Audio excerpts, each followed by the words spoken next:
Does this make sense to you? Scenario Fitting by Sceptikat.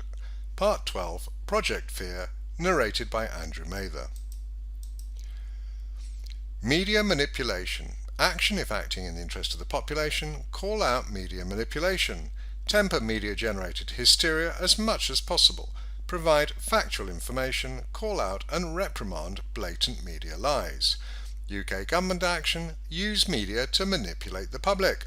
Government directs the media to increase the sense of personal threat through hard-hitting emotional messaging. Government lies. Government communication to the public should be truthful, transparent and helpful. The truth was an early casualty from Chris Whitty repeating the blatant nonsense about the virus jumping from the Chinese bat soup to people, despite MI6 and thus Chris Whitty knowing otherwise, to fraudulent death counts, to claiming that a rise in positive test results without a rise in deaths or hospitalizations is bad news. It is very good news, in fact. Continuing to claim that the lockdown avoided 500,000 people dying long after the Ferguson model had been shown to be disastrously flawed and wildly inaccurate also amounts to a lie.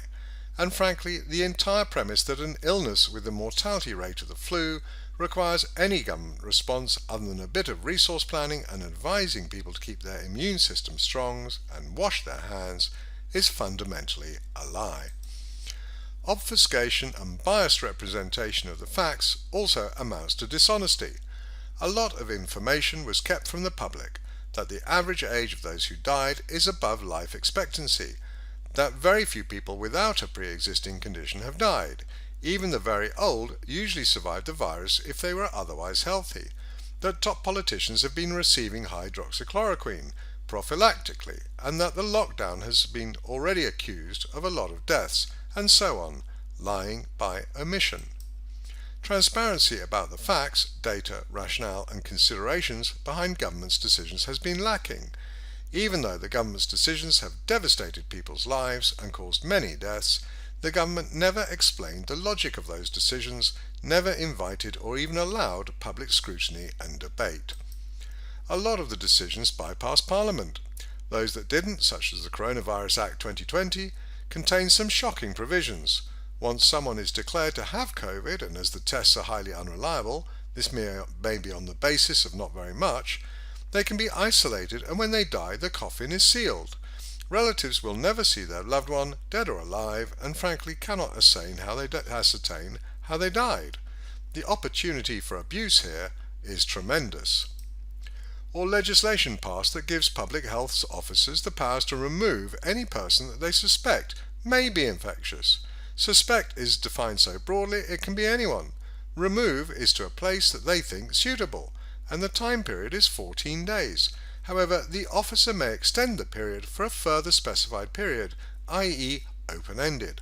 Again, the opportunity for abuse is tremendous, and the legislation de facto allows the government to corral people in quarantine camps, should they want to. The obfuscation of the rationale behind the local lockdowns is another example of dishonest government communication. In all cases, the local surges in COVID cases were due to a surge in testing and finding asymptomatic positives. In some cases, such as Rossendale in Lancashire, the justification was even more ridiculous. It was based on one case. Moving the goalposts is another example of dishonest obfuscation. The purpose of the lockdown was stated as flattening the curve, so as to not overwhelm the NHS. Later it was recast as a method of virus elimination. First we were seeking to avoid mass casualties from this killer disease, then we were avoiding asymptomatic cases. The switch is never explained, an invisible sleight of hand. The government and its advisers have often contradicted themselves, either by different bodies saying different things, or the same person saying the opposite of what they had said previously. There is never an attempt to clear up the confusion, almost like the communication is intended to be confusing and disorienting. Instead of reassuring the public, government communication described apocalyptic scenarios. Public Health England said 8 million Britons would be hospitalised. In reality, 130,000 were, and even this figure is almost certainly overstated. Government communication has also failed when fair criticism has been levelled. The responses either deflected blame or suggested that reflecting on whether the policies were the correct ones was inappropriate in the middle of a crisis. Not surprisingly, the media has done even worse. Long in the domain of sensationalism and scaremongering, the media has magnified every possible threat or piece of bad news. If it bleeds, it leads is nothing new. What is new is the almost complete lack of journalistic curiosity or due diligence, while large segments of the media appear to be engaged in a concerted effort of manipulating the public. There are certain messages consistently coming through the media. A few examples. Apparent media objective: make people believe it's deadly. How? Use hysterical language. Killer virus, deadly second wave, surge, dramatic spike, survivor. Someone with COVID antibodies who had an asymptomatic case of the virus will, for example, be referred to as a survivor.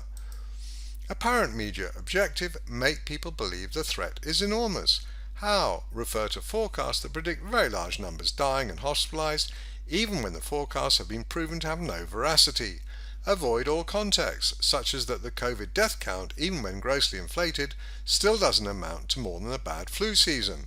Avoid international contexts, such as that half the world had COVID death rates of 1 in a million and no excess deaths overall since March.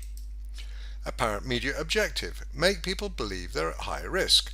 How? Cover up information that shows that the mortality is almost entirely concentrated amongst the very old and the very sick, i.e. people who probably didn't have long to live.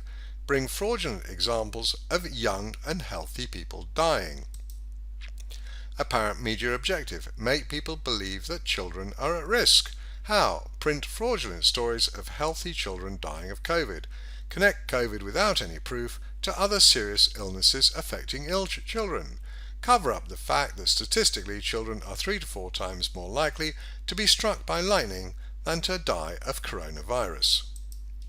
Apparent media objective: make people believe there is no cure. How? Cover up all information on the thousands of doctors and multiple controlled studies that show COVID is easily cured. Publicize fraudulent studies such as the later withdrawn HCQ study in The Lancet that refute that the cures work. Apparent media objective: make people believe the only possible treatment is horrific and harrowing. How? Show images of people on ventilators, describe in detail how harrowing it is to be put on a ventilator, covering up information about ventilators being the wrong treatment in most cases. Apparent media objective: make people believe the healthcare system is overwhelmed. How? Show manipulated images of busy hospitals, print fake stories from healthcare professionals that describe their hospitals at breaking point. Apparent media objective: make people believe the death count is high. How? Emphasize the official death count only. Make baseless claims that the official death count underestimates the true death count.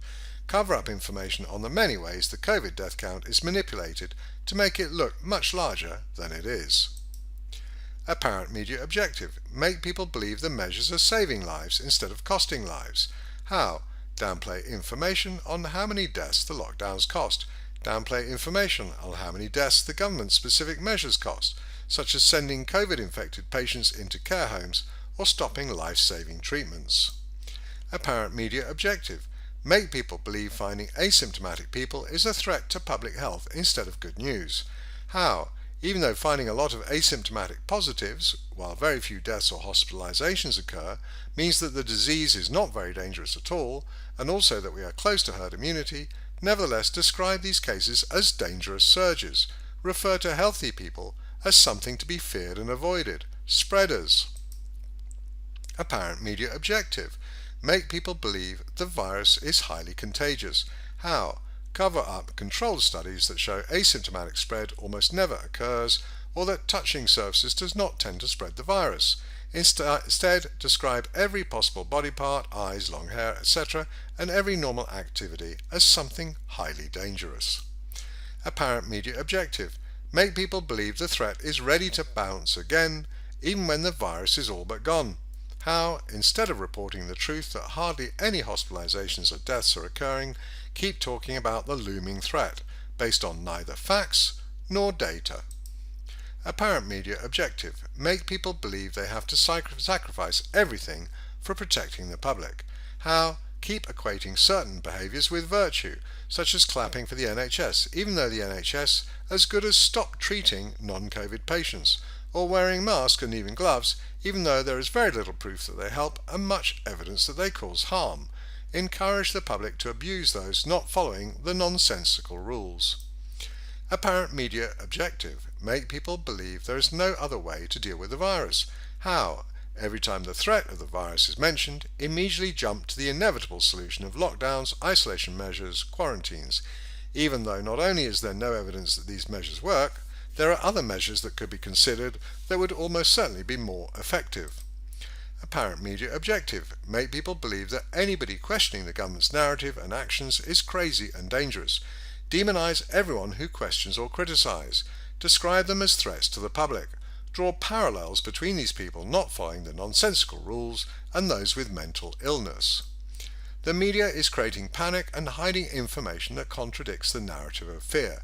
Creating stress and worry in the population is manipulative and abusive. If this were a relationship, it would be classed as mental abuse. But the worst of it is our government that is directing the media to create fear and stress in the public.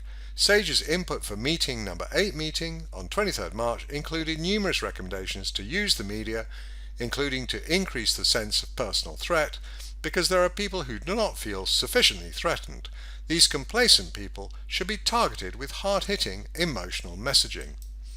In summary, the government's communication about COVID is not truthful, not transparent, and not helpful.